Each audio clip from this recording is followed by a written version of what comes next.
पिंकी बहुत दिनों के बाद अपने गांव रहने आई थी। उसका कॉलेज शहर में था, जिसके चलते उसे गांव आने का बिल्कुल वक्त नहीं मिल पाता था। इस बार वो अपने दो दोस्त मीना और राज को अपने साथ गांव घुमाने लाई थी। आओ बच्चों, आकर सब लोग खाना खा लो। कितने दिनों बाद तुम घर आई हो पिंकी। तुम लोगों को जो भी खाना है मुझे बता देना, मैं सब कुछ बनाकर खिलाऊंगी तुम्हें। हाँ हाँ बिल्कुल, मेरी माँ बहुत ही स्वादिष्ट खाना बनाती है। तुम सब अपनी भूख से तो थोड़ा ज्यादा ही खा जाओगे। सभी लोग पिंकी की बात सुनकर हंसने लगते हैं। अरे ये सब तो ठीक है पिंकी, लेकिन जरा हमें बताओ कि तुम हमें अपना गांव घुमाने कब ले चलोगी? अरे बस खाना खा लो, फिर चलते हैं। मैं तुम सबको मेरे गांव का एक एक कोना कोना घुमाऊंगी, और साथ ही हमारे गांव का खास जंगल भी। जानते हो, वहाँ पर कई तरह के फल और फूलों के पेड़ लगे हैं। पिंकी की ये बातें सुनकर उसकी माँ और बाबा थोड़े परेशान हो जाते हैं। पिंकी, तुम लोगों को जहाँ भी घूमना है घूमो, लेकिन जंगल की तरफ मत जाना, वहाँ पे वो अंधी चुड़ैल रहती है ना। पिंकी की माँ की बात सुनकर उसके सभी दोस्त हैरान रह जाते हैं। अरे आंटी जी, ये आप कैसी बात कर रही हैं? ये भूत प्रेत चुड़ैल जैसा तो कुछ भी नहीं होता है। और क्या कहा आपने, अंधी चुड़ैल? ऐसा भी होता है क्या कहीं कि चुड़ैल अंधी हो? देखो बेटा, तुम लोग शहर से आए हो और तुम ये सब न जानते हो न ही मानते हो, लेकिन बड़े बुजुर्गों की बात माननी चाहिए। तुम लोग कहीं भी जाओ, लेकिन उस जंगल में मत जाना बस। अच्छा ठीक है माँ, हम वहाँ नहीं जाएंगे, आप बिल्कुल भी फिक्र मत करो। पिंकी के सभी दोस्त उसे हैरत से देख रहे थे, लेकिन वो सबको इशारा करके चुप करा देती है। खाना खाने के बाद पिंकी अपने दोस्तों को गांव घुमाने निकल पड़ती है। ये क्या पिंकी, तू भी ये भूत और चुड़ैल में यकीन रखती है?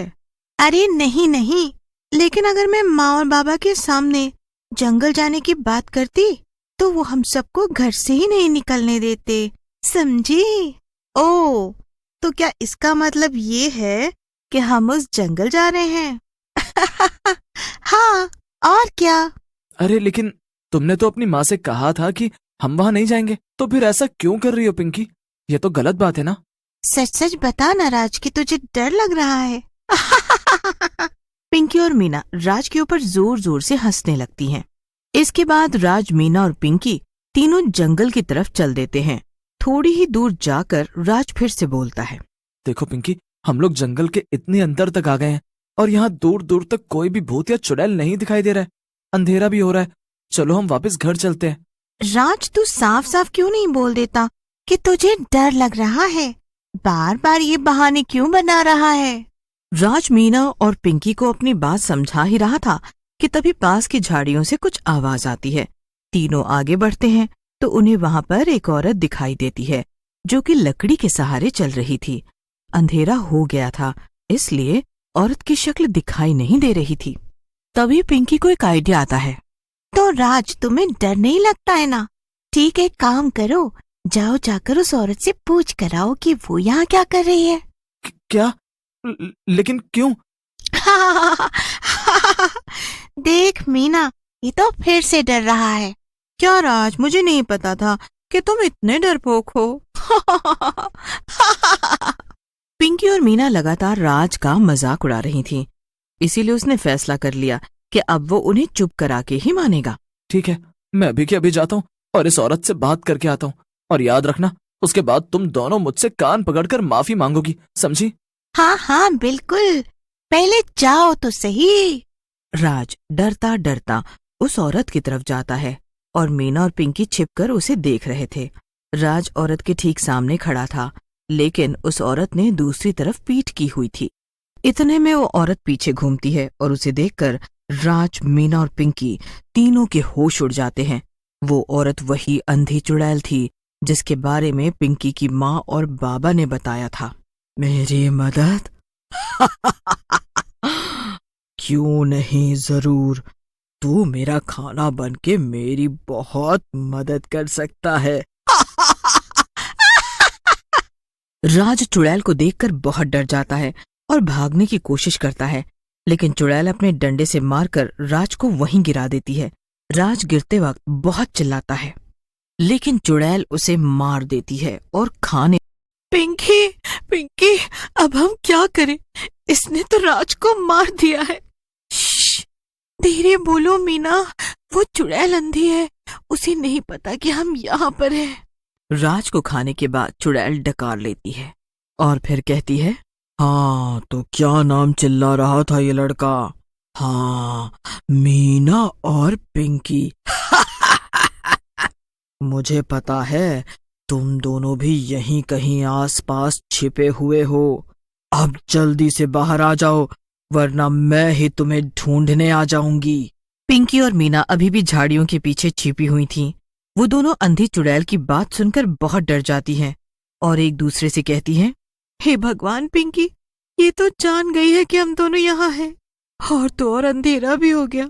हमें तो जंगल से बाहर निकलने का रास्ता भी नहीं पता। अब तो हम भी पक्का इसके शिकार बनेंगे। इतना कहकर मीना जोर जोर से रोने लगती है और पिंकी जल्दी से मीना का मुंह अपने हाथ से बंद कर देती है। अरे, लगता है तुम में से एक कोई रो रहा है। मीना तुम रो रही हो या पिंकी तुम? चिंता मत करो, मैं अभी तुम दोनों को ढूंढकर हमेशा के लिए चुप करा दूंगी। पिंकी खुसफुसाते हुए मीना से कहती है, चुप कर जा मीना, अब मुंह से एक भी आवाज मत निकालना। हम यहाँ से बचकर जरूर निकलेंगे। वो चुड़ैल अंधी है और हम देख सकते हैं। हम जरूर बाहर निकलेंगे, बस तू हिम्मत रख। मीना पिंकी की बात समझ जाती है और दोनों झाड़ियों से चुपचाप निकलकर देखते हैं कि अंधी चुड़ैल कहाँ है। पर अंधी चुड़ैल तो ठीक उनके पीछे खड़ी थी और उनकी बातें सुन रही थी।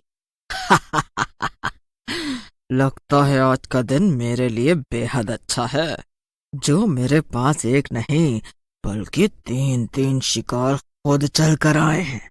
पिंकी जल्दी से मीना को उठाती है और वो दोनों दौड़ते हुए उसी तरफ जाने लगते हैं जहां से वो तीनों जंगल में आए थे।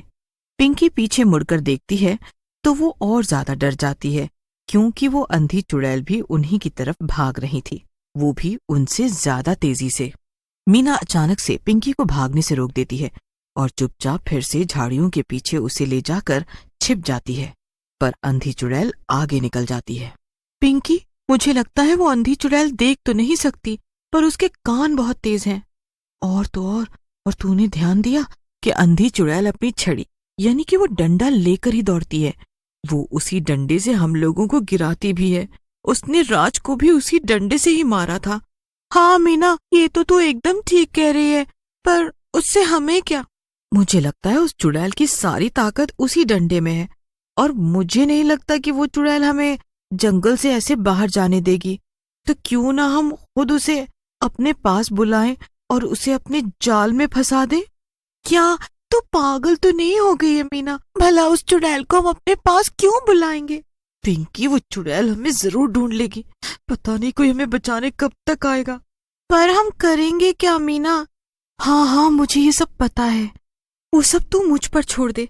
बस एक काम कर, वहां बीच में जा और मैं यहीं छिपी हुई हूँ। तू वहां जाकर जोर जोर से चिल्लाना, समझी? मुझ पर भरोसा रख, मैं तुझे मरने नहीं दूंगी। पिंकी, तू सच में मुझे मरवाएगी मीना? ठीक है, मैं जा रही हूँ, बस संभाल लेना मीना, मुझे मरना नहीं है। पिंकी झाड़ियों से बाहर निकलकर जाती है और फिर जोर जोर से गाना गाने लगती है। तभी वो आवाज सुनकर वो अंधी चुड़ैल वहां आ जाती है। मैं तो तुझे हर जगह ढूंढ रही थी और तू यहाँ गाना गा रही है। अंधी चुड़ैल जैसे ही अपना डंडा उठाकर पिंकी को मारने जा रही होती है, दूसरी तरफ से मीना आ जाती है और वो अंधी चुड़ैल का डंडा छीनकर भाग जाती है। अंधी चुड़ैल लड़खड़ाते हुए किसी तरह मीना का पीछा करने की कोशिश करती है और पिंकी भी उन दोनों के पीछे भागने लगती है। थोड़ी दूर भाग कर जाने के बाद मीना रुकती है और उस डंडे को जमीन पर पटक पटक कर तोड़ देती है। क्या? नहीं, मेरा सारा शरीर जल रहा है। मेरे डंडे के बिना मैं कुछ नहीं कर सकती। मेरे डंडे के बिना मैं कुछ नहीं कर सकती। अंधी चुड़ैल डंडा टूटने पर तड़प तड़प कर मर जाती है। तभी वहां पर पिंकी के मम्मी पापा के साथ कुछ गांव वाले उन लोगों को जंगल में ढूंढते ढूंढते आ जाते हैं। पिंकी, मीना, ये सब क्या हो रहा है? पिंकी और मीना रोते रोते सारी बात बताती हैं सभी को राज के मरने का बहुत दुख होता है, लेकिन आखिरकार गांव उस अंधी चुड़ैल के खौफ से आजाद हो गया था। सब लोग वापस अपने अपने घर चले जाते हैं।